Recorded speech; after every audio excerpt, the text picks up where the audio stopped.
चलिए नमस्कार दोस्तों, आज हम शुरू करेंगे क्लास 4 का SCRT है किताब पर्यावरण और हम भाग 2।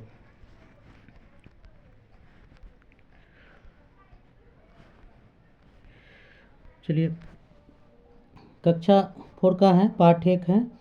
पाठ 1 में लिखा है कि रंग बिरंगे खिलते फूल। लाल रंग के फूल, लाल गुलाब, गेंदा, लिली, डहेलिया, चौलाई का फूल, कुमुदनी, ये सब क्या है? लाल रंग के फूल है। अब देखते हैं उसके बाद है सफ़ेद रंग के फूल। सफ़ेद रंग के फूल है चमेली, गुलबहार, चंपा, रातरानी। उसके बाद आ जाइए पीले रंग के फूल, सूरजमुखी, नरगिस, बसंती, पीला गुलाब इत्यादि है। उसके बाद पानी में खिलने वाले फूल है कमल का पौधा, कमलिनी, और उसके बाद है नलिनी। चलिए अब दिन में खिलने वाले फूल। दिन में कौन कौन फूल खिलते हैं?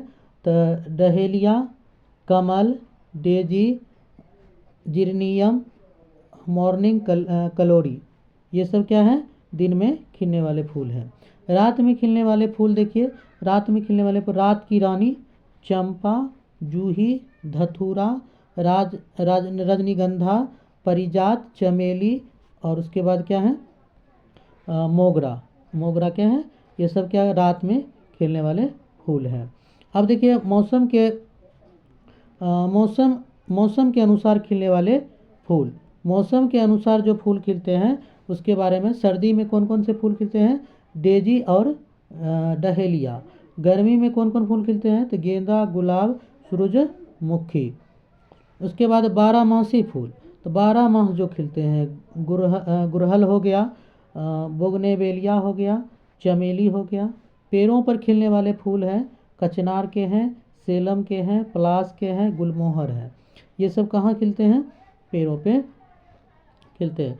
अब है झाड़ी पत्तों पर खिलने वाले फूल, चांदनी, चंपा, गुड़हल। लताओं पर खिलने वाले फूल है वागनबोलिया, ब्रह्मस, कमल। ये सब क्या है? लताओं पर खिलने वाले फूल है। साल में एक बार खिलने वाले फूल इसको कहते हैं मालती। उसके बाद आ जाइए इकाई 2 है, यानी पार्ट 2 है। कोई देता अंडे, कोई देता बच्चे।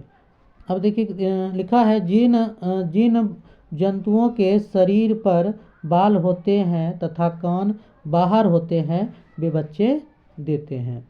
जिन पक्षियों क्या कहते हैं, जंतुओं के शरीर पर बाल होते हैं तथा कान बाहर की ओर होते हैं वे बच्चे देते हैं। जैसे में आ जाइए, मनुष्य हो गया, गाय हो गया, कुत्ता हो गया, गाय, शेर आदि इत्यादि हैं। जिन जंतुओं के शरीर पर बाल नहीं होते हैं, वह बाहरी कान नहीं होते हैं, वे अंडे देते हैं। वे क्या देते हैं? अंडे देते हैं। अब आ जाइए, जैसे में बताया गया है कि चिड़िया, सांप, छिपकली, इस सब के बाहरी कान नहीं होते हैं। गौरैया भी क्या देते हैं? अंडे देती हैं। हंसते खेलते बच्चे। सूअर का बच्चा को कहते हैं छौना।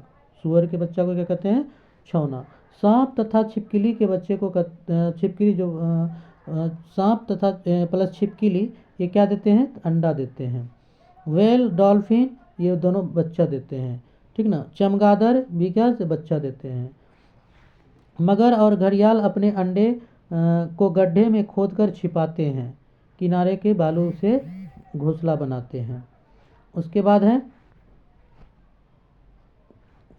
है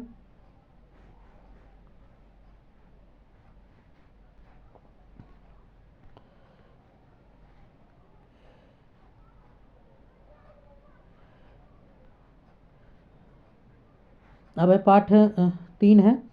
पाठ 3 में है कि हरबर में गरबर, जिनके कान बाहर होते हैं, तो हिरन, चीता, सुअर, भैंस, जिराफ, हाथी, बिल्ली, गाय, मनुष्य, ये सब क्या है, ये सब के कान क्या होते हैं, बाहर की ओर होते हैं। तो उसके बाद है जिनके कान बाहर दिखाई नहीं देते हैं। तो किनके कान बाहर दिखाई नहीं देते हैं, तो मछली, मेढक, चिड़िया, छिपकली, चींटी, कौआ, सांप, मगरमच्छ, ये सब के कान बाहर नहीं दिखाई देते हैं। उसके बाद है सभी पक्षियों के कान होते हैं पर हमें दिखाई नहीं देते हैं। इन सभी के कान छिद्रों के रूप में होते हैं। सभी के कान क्या होते हैं, छिद्रों के रूप में होते हैं। आ जाए जैसे में छिपकली और मगरमच्छ के कान की जगह भी सिर्फ क्या होती है, छेद होती है। अब आ जाइए जानवर के ऊपर अनेक विभिन्न प्रकार के डिजाइन उसके बाल के कारण होते हैं। डिजाइन मतलब जानवर के ऊपर जो अनेक प्रकार के डिजाइन होते हैं वो किसके कारण होते हैं, बाल के कारण होते हैं। पत्ते की तरह कान किसको होते हैं, तो खरगोश के होते हैं। पत्ते की तरह कान किसका होता है, तो खरगोश के। तो अब चौथा देखते हैं। 4 में है त्यौहार और भोजन बच्चों के लिए। पकवान और त्यौहार में देखिए, पुआ किस में बनते हैं, होली में। पुआ कहाँ कब बनते हैं, होली में। सत्तू में संक्रांति में। सिखों के पूजा स्थल स्थल को गुरुद्वार कहा जाता है। सिख जो अपने पूजा स्थल करते हैं वहाँ का किसको क्या क्या कहा जाता है, तो गुरुद्वार कहा जाता है। पटना साहिब सिखों के 10वें गुरु गोविंद सिंह का जन्म हुआ था। पटना साहिब के सिख के जो 10वें गुरु थे, सिख के 10वें गुरु गोविंद सिंह जो थे, और उनका जन्म कहाँ हुआ था, तो पटना साहिब में। कहाँ हुआ था, पटना साहिब में हुआ था। गुरुद्वार का नाम हरगोबिंद साहिब के नाम पर पड़ा था। लंगर व्यवस्था के लोगों के सहयोग पर आधारित है। लंगर व्यवस्था जो है वो लोगों के सहयोग पर आधारित है। अब आ जाइए, लिखा है पार्ट 5 है कि स्वाद अलग अलग। चबाकर भोजन करने वाले जंतु। चबाकर जो भोजन करते हैं जंतु, हिरन है, बकरी है, कुत्ता है, शेर है, घोड़ा है, गधा है, भैंस है, खरगोश है। ये सब क्या है, चबा चबा कर भोजन करते हैं। अब है चूसकर भोजन करने वाले जंतु। चूसकर भोजन कौन करते हैं, मक्खी, मच्छर, तितली, खटमल इत्यादि, ये सब क्या करते हैं, चूसकर भोजन करते हैं। अब है निगल कर भोजन करने वाले जंतु। निगल जाते हैं डायरेक्ट, वो मछली है, सांप है, छिपकली है, मुर्गा है, ये सब क्या करते हैं, भोजन को निगल जाते हैं। स्वाद में जीभ का रोल। स्वाद में देखिए जीभ है, और जीभ का रोल स्वाद मुंह में मतलब कि किस तरह से होता है उसके बारे में बताया गया है। स्वाद का पता जीभ से लगता है। हम लोग सब लोग जानते हैं स्वाद का पता किससे लगता है, तो जीभ से लगता है। पेशी युक्त संरचना होती है, जीभ की पेशी युक्त है। एक मांसल संरचना, ये जीभ जो मेरी होती है ये क्या होती है, एक मांसल संरचना है, इसमें कोई हड्डी नहीं होती है। ठीक है, चलिए हम देखते हैं दांत के प्रकार। दांत के प्रकार, तो दांत के प्रकार का नाम क्या है, काटने वाले दांत जिसको कहते हैं कृदंत। उसके बाद छीलने वाले दांत जिसको कहते हैं रदनक। क्या कहते हैं, रदनक। उसके बाद चबाने वाले दांत जिसको कहते हैं चबरनक। क्या कहते हैं, चबरनक। अब आ जाइए उम्र दांतों की संख्या, मतलब कि उम्र के अनुसार दांतों की संख्या कितनी होती है वो बताया गया।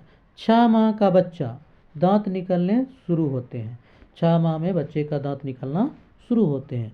2 से 3 वर्ष का बच्चा जिससे 20 दांत होते हैं। 2 से 3 वर्ष के बच्चे को कितने दांत होते हैं, 20 दांत होते हैं। उसके बाद आ जाइए 8 से 9 वर्ष का बच्चा को दूध के दांत टूटते हैं, नए दांत आते हैं। 21 वर्ष के ऊपर के जितने भी हैं उसको 32 दांत होते हैं, परंतु सभी के नहीं होते हैं। मतलब कि बहुत आदमी को 21 वर्ष के बाद 32 दांत नहीं निकलते हैं, कुछ आदमी को निकल भी जाते हैं, ये बताया गया है। अब है घोड़े और शेर के भी दांत मनुष्य की तरह एक बार में ही गिरते हैं, उनकी जगह नए दांत आते हैं। अब है, लेकिन सांप और मगरमच्छ अपने जीवन में कई बार दांत बदलते हैं। पिलास की तरह दांत होते हैं, किसका होते हैं? खरगल की तरह दांत होते हैं, किसका होता है? कैंची की तरह दांत होते, किसका होता है? तो ये सब आपको बताना है। अब आ जाइए, पार्ट 6 है। पार्ट 6 है हरियाली और हम। तो पेड़ के बारे में है। पेड़ ऑक्सीजन देते हैं, कार्बन डाइऑक्साइड लेते हैं, जिससे वातावरण शुद्ध होता है। फल, फूल, जड़ी बूटी, लकड़ियाँ आदि हमें पेड़ से प्राप्त होते हैं। उपयोग है और उसके बाद पेड़ पौधे के नाम हैं। तो मतलब